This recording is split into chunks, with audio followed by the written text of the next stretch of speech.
s'oppose à midi sur Europe 1, Mathieu Noël.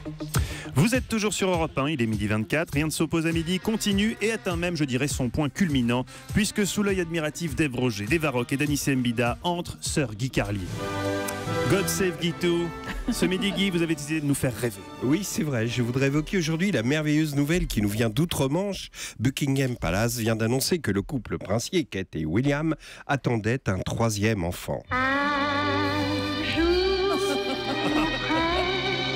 Et oui, à cet instant, notre patron, Frédéric Schlesinger, qui au début de chacune de mes chroniques tombe à genoux dans son bureau en priant pour que je ne parle pas de sujets sensibles qui l'ont valu depuis le début de cette chronique en 6 jours des appels virulents de Pierre Gattaz, Macias, Laurent Wauquiez, du Labrador de l'Élysée, de l'ambassade de Corée du Nord avec laquelle nous sommes au bord de l'incident diplomatique.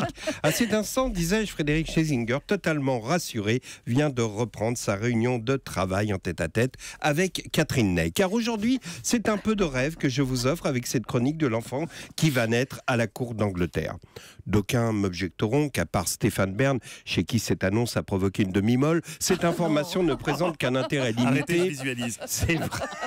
C'est vrai, d'autres me diront qu'un bébé chez les princes qui nous gouvernent, c'est juste de la com. Bon, c'est vrai qu'aujourd'hui, pour des raisons techniques, il n'y aura pas de nouveau bébé à l'Élysée. On l'a remplacé par le Labrador, mais c'est le même usage. C'est mignon, c'est doux et ça fait plaisir au peuple. Alors, si on lit attentivement le communiqué de Buckingham, ça perd un peu en romantisme, puisqu'on nous précise que Kate souffre d'hyperémésis gravidarium, c'est-à-dire qu'elle vomit partout comme une truie violette.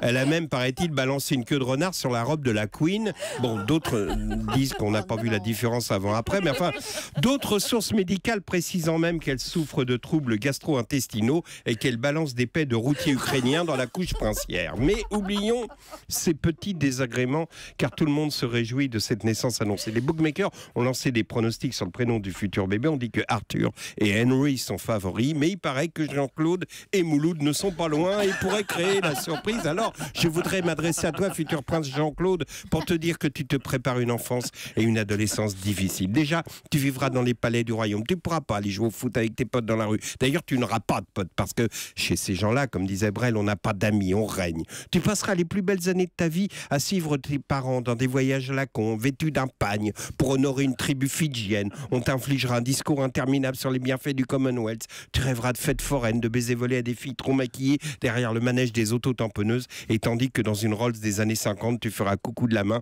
comme une Miss France à des écoliers qui agiteront des petits drapeaux. Tu rêveras de boum dans des caves où dans le noir tu effleurerais la naissance d'un saint. Mais non, il y aura toujours un mec en uniforme qui te suivra partout. Mon petit Jean-Claude, quand on pense à la vie qui t'attend, on comprend mieux pourquoi ta maman vomit partout.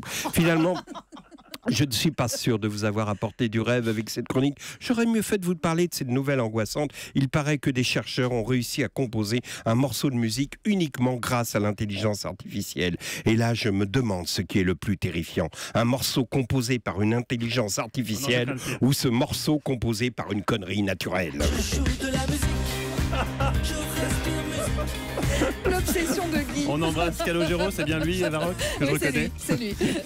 Merci Guy, et merci à Jean-Claude Ier.